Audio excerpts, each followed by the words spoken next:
Halo sahabat mitra tani, kita akan mencari solusi bagaimana cara mengendalikan hama penggerek batang. Sebelum lanjut ke pokok pembahasan, jangan lupa bantu subscribe, like, dan komen.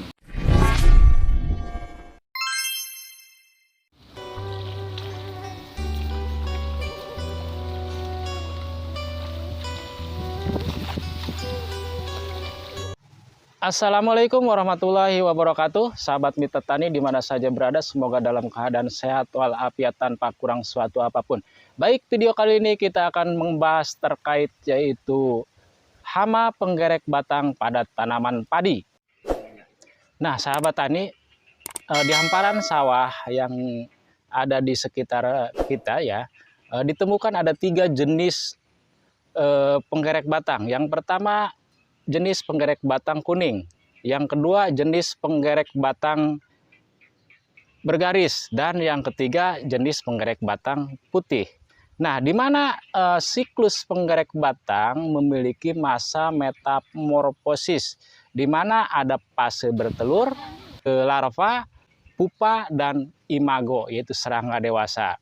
Nah, di mana mereka yaitu ketika fase menetas dalam fase bertelur, ketika menetas jatuh kepada bagian batang dan mereka menusuk pada bagian batang dan memakan larvanya, itu memakan yang ada pada bagian batang tersebut. Gejala yang ditimbulkan atau serangan yang ditimbulkan oleh hama penggerek batang ada 2 fase. Yang pertama yaitu fase vegetatif dan fase generatif. Di mana fase vegetatif tersebut mulai dari persemaian sampai mulai tanam itu merupakan gejala serangan yang ditimbulkan oleh hama penggerek batang. Jadi fase vegetatif, fase pertumbuhan pada tanaman padi atau pengbiakan, di mana penggerek batang tersebut yaitu menusuk pada bagian batang sehingga tunasnya menjadi memutih dan akhirnya mengering. Nah, untuk fase generatif di mana malai mulai tumbuh. Jadi malai tersebut mulai tumbuh, atau ketika tumbuh malai maka akan memutih. Nah, untuk itu sehingga malai tersebut mati dan warnanya putih kecoklatan dan sehingga mengering. Nah, sahabat mitra tani, untuk pengendalian hama penggerek batang, di mana diantaranya yaitu pengendalian secara tanam serempak, di mana satu hamparan itu diusahakan kita serentak untuk penanaman, ya, mulai penanaman. Ya, contoh kasih jeda lah antara yang menanam misalkan hari ini atau jeda 1 minggu lah, itu udah merupakan tanaman menanam serempak. Nah, untuk berikutnya itu pergiliran komoditas pada hamparan sawah yang ada di hamparan tersebut. Jadi pergiliran tanaman tersebut kita kan biasanya ada 2 musim tanam dalam 1 tahun. Jadi musim pertama kita menanam padi, musim kedua yaitu padi juga, dan yang ketiga kita ganti jenis komoditas yaitu dari palawija seperti jagung, kedelai, dan lain sebagainya. Itu untuk salah satu memutus siklus rantai hama pada tanaman padi. Pengendalian secara mekanik. Jadi pengendalian secara mekanik di sini yaitu mulai dari masa vegetatif. Jadi masa dari persemaian kita kumpulkan telur yaitu hama penggerek batang. Nah, di sana kita kumpulkan di masa persemaian. Setelah itu penggunaan lampu light trap.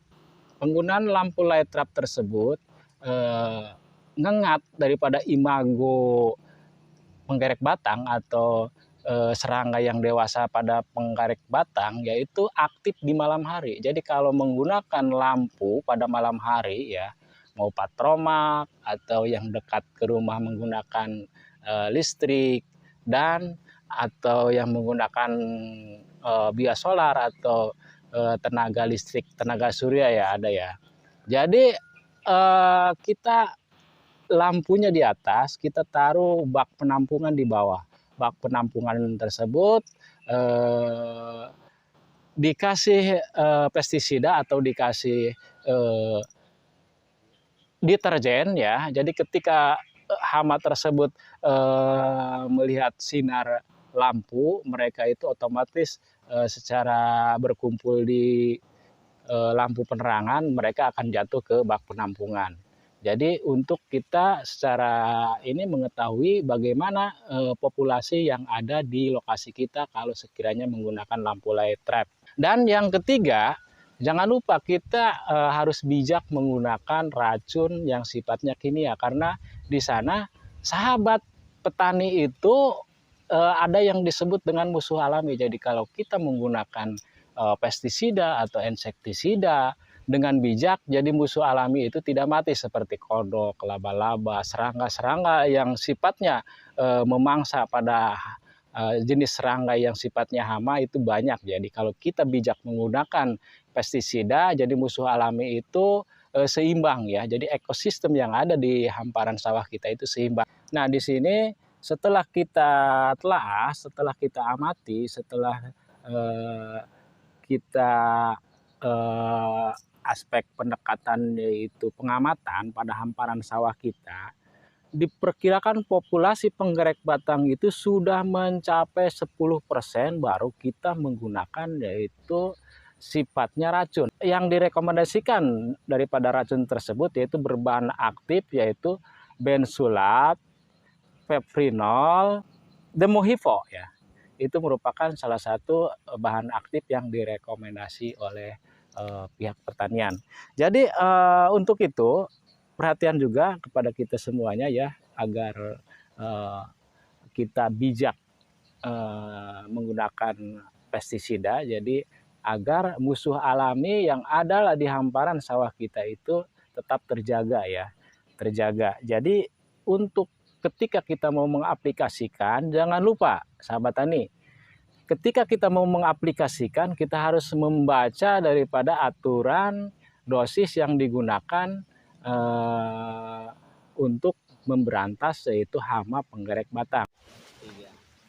Cukup sekian video kali ini, semoga bermanfaat. Jangan lupa bantu subscribe, like, dan komen. Wabillahi taufiq wal hidayah. Wassalamualaikum warahmatullahi wabarakatuh.